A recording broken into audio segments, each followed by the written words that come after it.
अब तक की सुर्खियां देखी। सुर्खियों से पहले आपने सीधा सौदा में आज आशीष और नीरज जी की टीम देखी और आइए जरा एक बार आपको दीदार कराते हैं कि इस वक्त सूरत हाल जो वॉल स्ट्रीट पे कल रात को था उसका इम्पैक्ट एशिया पे कैसा है।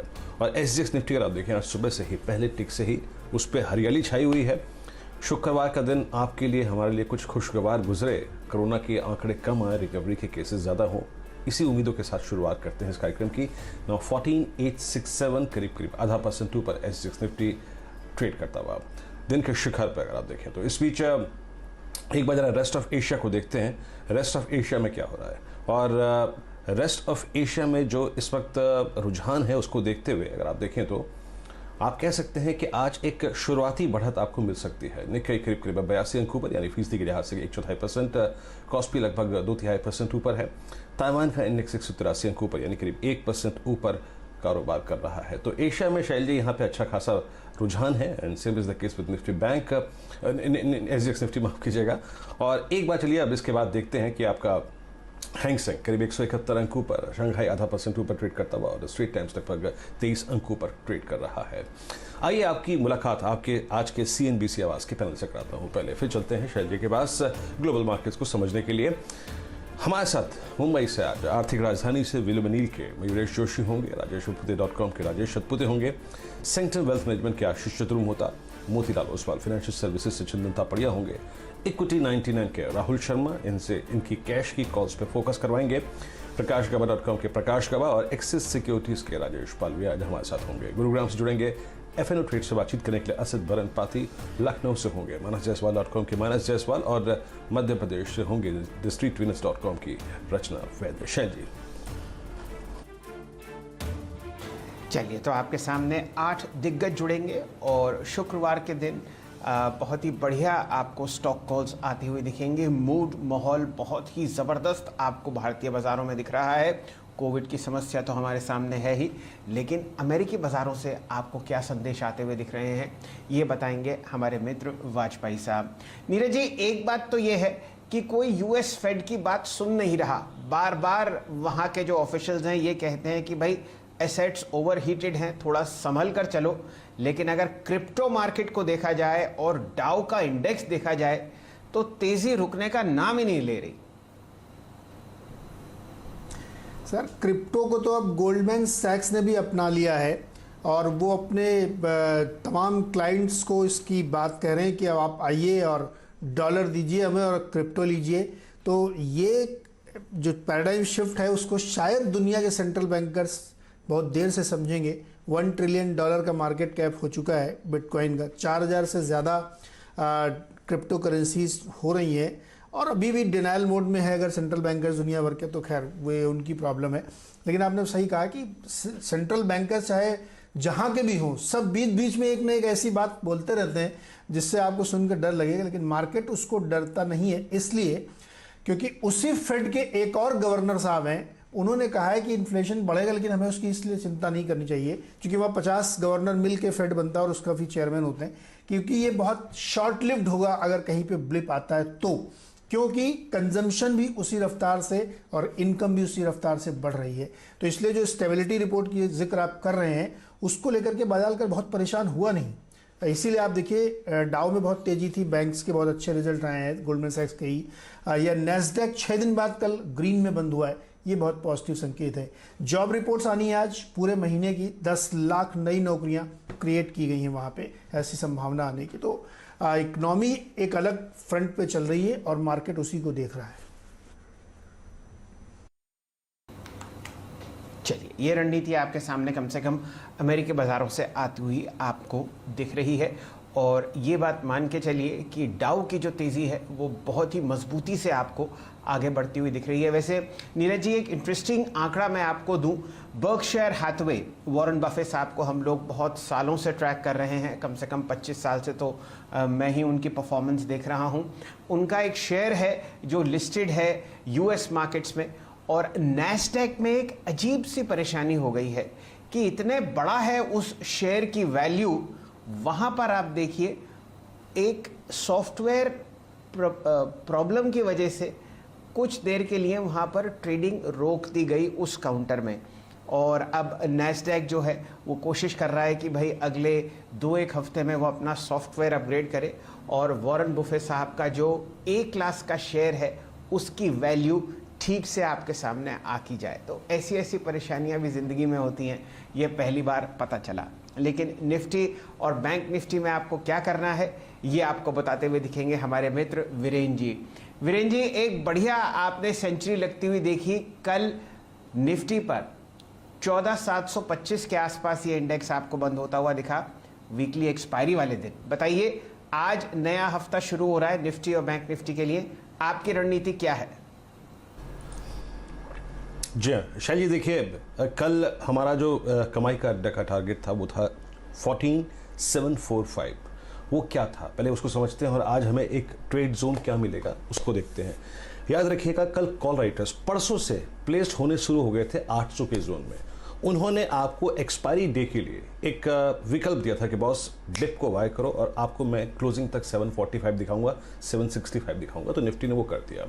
और याद रखिएगा, एक बात शुरू में कहना चाहूँगा मैं कि निफ्टी के पास वो कहते हैं ना कि वो हथियार हैं जिसके ज़रिए ये ऊपर की तरफ बढ़ रहा है। कल का लो डिफाइंड था, एग्जैक्टली 3 एवरेजेस थे, 10, 20 और 50। तो कल बहुत अच्छा सेशन था शैल जी। अच्छा शैल जी, इंटरेस्टिंग क्या है कि एफआईज ने आज बाइंग करी है, यानी बाइंग का आंकड़ा आपकी स्क्रीन पे है, 1222 करोड़ रुपए की बाइंग, 632 करोड़ रुपए की डीआईज की सेलिंग। दैट्स गुड कि बाजार में अगर आप देखें तो लगभग 600 करोड़ रुपए का अगर आप देखें नेट बाइंग का आंकड़ा था। तो आपके पास बेस है, कल उस क्लस्टर में बेस है जहां से हम नहीं टूटे, जिसको हमने होल्ड किया। तो मैं उसको एक बहुत महत्वपूर्ण लेवल मानता हूं शैल जी। बाकी अगर आप देखें एफआईएस के आंकड़े आकलन करने लायक नहीं है, क्योंकि इंडेक्स और स्टॉक फ्यूचर्स की फिगर्स काफी थिन है और ऑप्शंस के आंकड़े एनालाइज नहीं कर सकते आप। आज के लिए क्या खुला है डायरेक्टर साहब, प्लीज कॉल राइटर्स के आंकड़े लेके आइए। देखिए कुछ देर के लिए ना अपनी स्क्रीन को ढंग से रीड कीजिए, समझिए प्राइस वाइज कन्विक्शन और राइटर्स वाइज कन्विक्शन को देखिए। आप देखिए कॉल्स की स्लाइड आएगी आपकी स्क्रीन पर, सबसे बड़ा ओआई कहां पे खड़ा है। अब देखिएगा 10,75,000 का ओआई खड़ा है 14,900 की कॉल पे, और 15,000 की कॉल पे खड़ा है 19,41,000 का। That's good.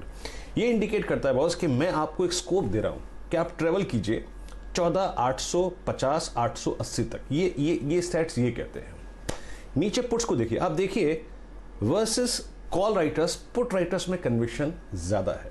कल आप देखिए कितनी पुट बिकी, 14,700 पे करीब 14 लाख पुट बिकी, 600 पे करीब 11,56,000 पुट बिकी, 500 पे लगभग 12,16,000 पुट बिकी। तो जहां एक तरफ 2 पुट बिक रही थी, कॉल सिर्फ एक बिक रही थी, और वो भी कहां खड़ा था, दूर खड़ा था। तो ऐसे में अप्रोच क्या रखें। याद रखिएगा कल का लो बड़ा इंटरेस्टिंग है, वहां पे एफआईएस की बाइंग आई है। कल का लो बड़ा इंटरेस्टिंग है, वो है आपका 10 डेमा। कल का लो बड़ा इंटरेस्टिंग है, वो आपका 20 डेमा। कल का लो इंटरेस्टिंग है क्योंकि वो है आपका 50 डेमा।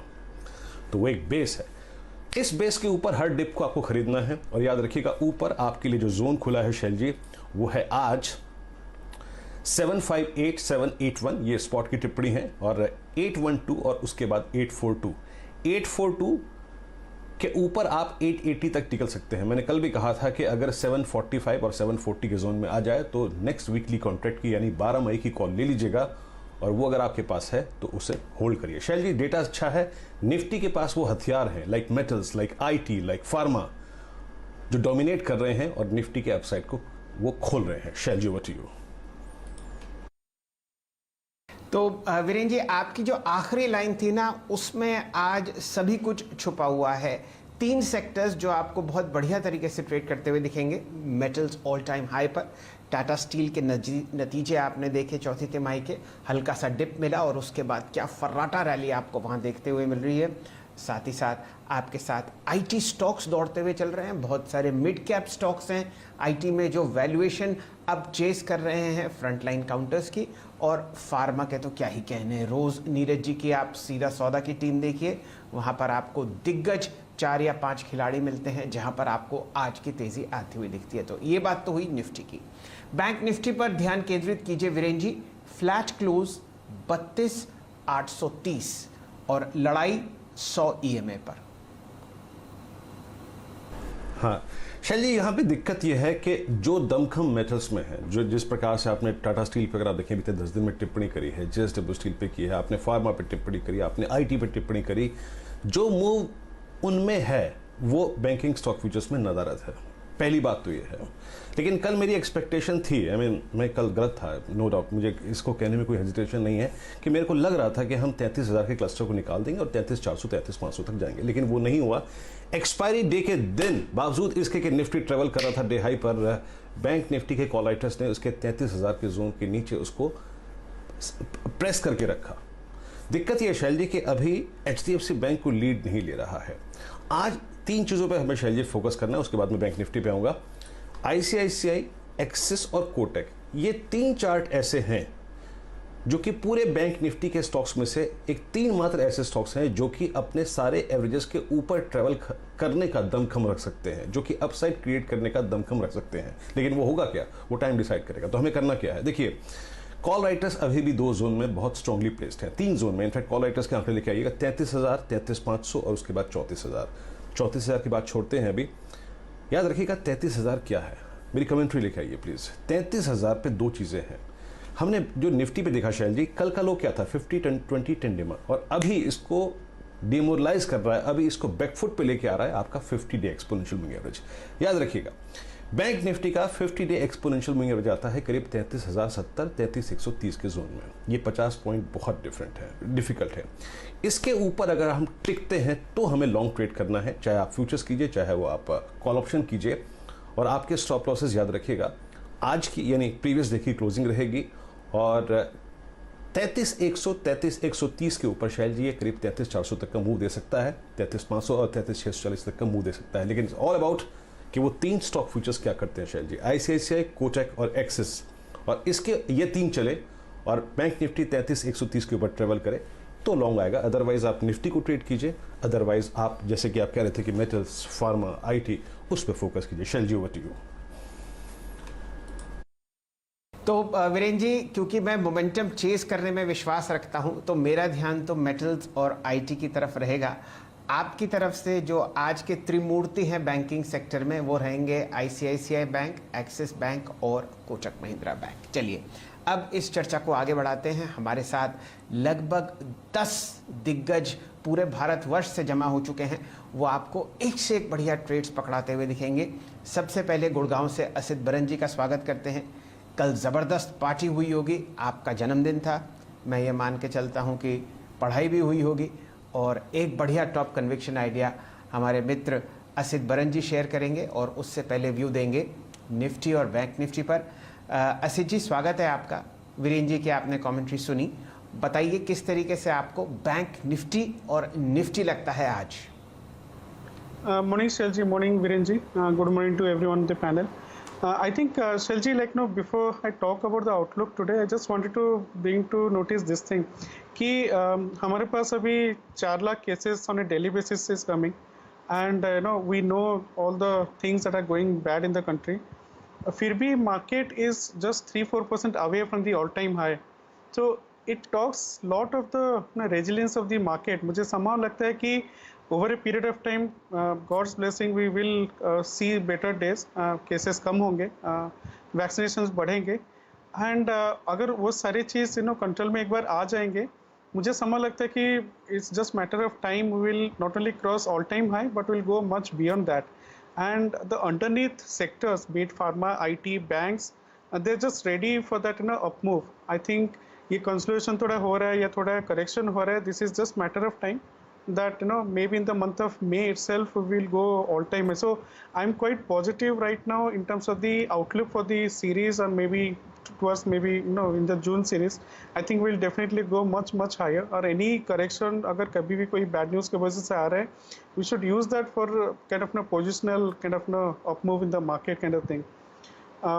जिस दिन market में कोई index के वजह से, जैसे yesterday I was bullish on Bank Nifty. I was thinking Bank Nifty will be rallying. It did not. What market did kind of offer us in the form of Coforge, and what a move it had. So हर एक दिन कोई sector या something that is come in front of us which is having a good run. So ये सारी चीज़ काफ़ी encouraging है for the market perspective, and I take lot of positive buyers from this kind of move. For today, SLG, like मैं 14,700 और 14,800, जिसमें कि अगर हम कंबाइन करें टोटल ऑफ 26 लाख का कॉल राइटिंग इज देयर. अगर मुझे लगता है कि हम 14,800 के लेवल पे अगर हम रहेंगे और कोई फर्दर बैड न्यूज़ नहीं होगा. आई थिंक इसी सीरीज में we might see 15K. I am little kind of bullish on that front. Definitely more bullish on Nifty than Bank Nifty, as Viren sir also said. Pharma, IT, auto, metal, these are all looking good, and banking is also not kind of underperforming. Yesterday it has a just consolation kind of thing. मुझे लगता है कि banks will also kind of join the party. So Nifty is definitely looking good towards 15,000 if we do not have much further bad news kind of thing. Banks may again towards the close